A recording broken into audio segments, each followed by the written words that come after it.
Hello and welcome to the Pro 12 Round 1 predictions brought to you by DrivingMaul. Hi, I'm Paul, the guy behind DrivingMaul, and thank you very much for joining me. First up, there is so much rugby going on. You've got the Pro14, the Aviva Premiership, the Top 14, the Currie Cup, the Mitre 10 Cup, the NRC, the Rugby Championship, and also some stuff going on in Japan. I must admit, I'm not so close on, but the rest of it I am covering. So if you would like to get, if you don't want to miss any of my predictions or reviews or live shows around those games, then please do sign up for my newsletter. Link above on Twitter, down below on YouTube. It comes out, my newsletter comes out via email once a week on a Thursday, straight to your inbox, and you get it all there. No extra spam, promise you, that's all you get. So hi, thank you for joining me again. It's Paul Baines. Oh, sorry, Paul, the guy behind DrivingMaul. Don't normally say my surname, but there you go. And we're talking Pro 14, which kicks off this weekend. And here are your games: Ospreys versus Zebre, Munster versus Benetton Treviso, Cardiff Blues hosting Edinburgh, Ulster Cheetahs, Newport Gwent Dragons versus Leinster. Actually, they're just called Dragons now, aren't they? Scarlets versus Kings, Connacht versus Glasgow Warriors. So, as with all these things, it's beginning of the season, so yeah, just a quick reminder, these are not betting predictions, these are predictions just for a bit of fun, a bit of chat, and see how we think things are going to go. I don't know anything about odds, I don't know if they're good bets or bad bets, so don't go losing the house on it, please. Yeah, let's kick off. Also, the other thing about being beginning of the season, who's had good pre-seasons, who's had bad pre-seasons?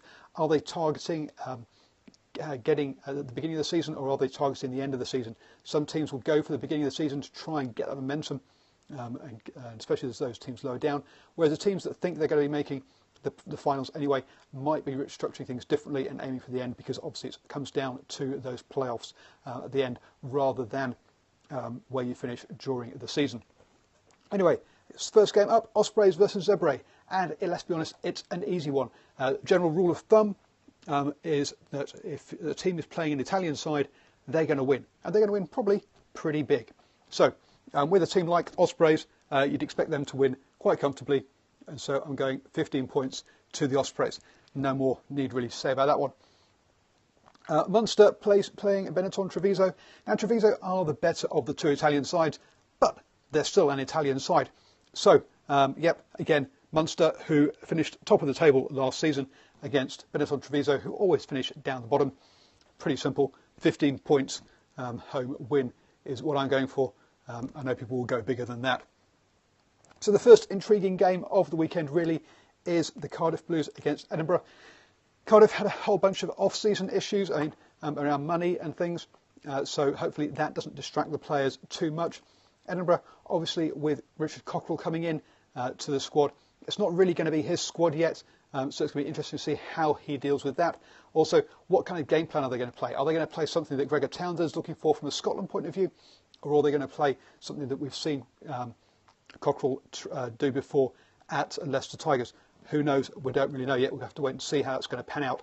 Personally, Edinburgh are a side that have historically don't travel well as well. So I think they're going to be probably much more like themselves early on. It's going to take time for Cockerell to get his view of things across. And so I think early doors, we're going to go Cardiff as the home team by 5 points there. Ulster then host Cheetahs. Now, Ulster are a team that I find really frustrating because they have a tendency to promise to be much better than and then not actually really perform. But this weekend they get Cheetahs. Now, Cheetahs have been on the go all year. And their pre-season started in 2016, so they've been going for a long time.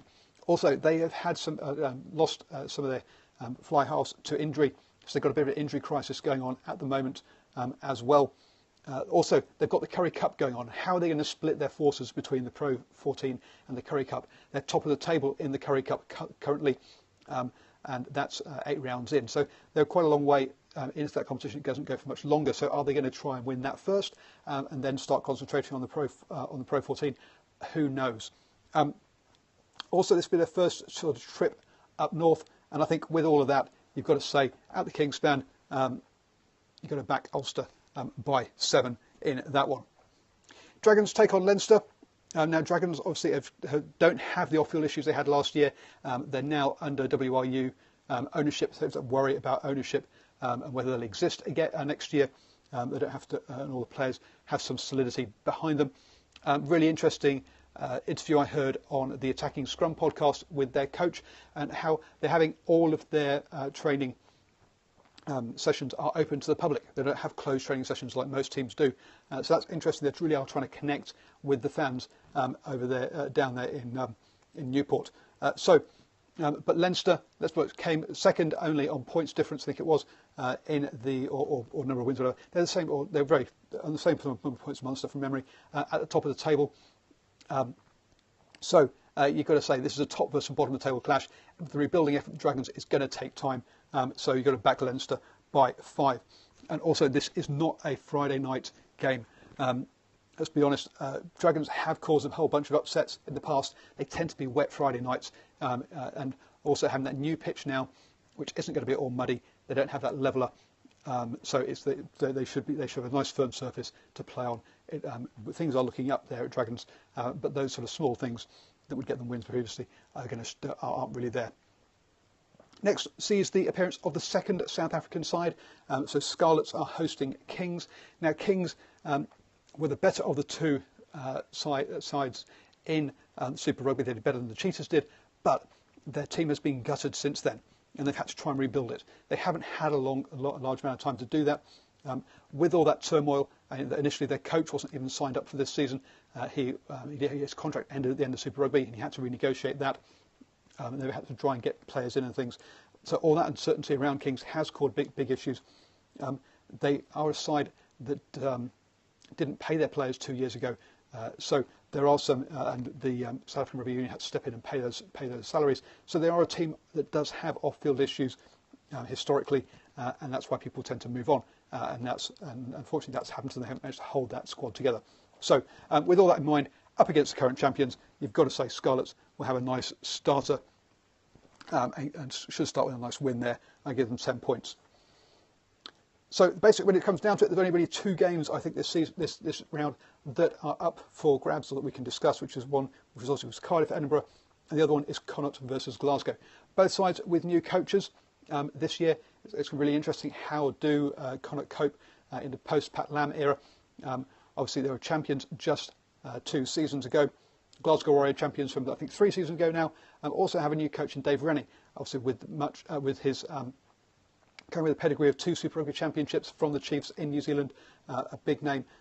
Again, how much has he had a chance to, because the Chiefs made the playoffs in Super Rugby, so he hasn't been around that long. Yes, he's been doing Skype calls with the coaches, but he's not actually been there himself. Also, how much input is Gregor having into all of this, and how much will Dave Rennie have? So initially, I think it's going to take time for Glasgow to adapt to their new coach, and because of that, I'm going to back Connacht to take a narrow win at home by 3. Even though they both do have new coaches, I think the home advantage will be the difference. So I'm always up for good rugby chat. Please let me know your thoughts on these predictions. Either put them in the comments on YouTube or down below, or have a chat with me on Twitter at DrivingMaul. I'm always up for good rugby chat. Don't forget, do sign up for the newsletter. Link above on Twitter, down below on YouTube, and I will be back tomorrow with my NRC, which is the Australian National Rugby Championship predictions, and also the top 14 predictions. There's just so much rugby going on at the moment. Trying to keep remembering all the names is kind of crazy. So do join me for those.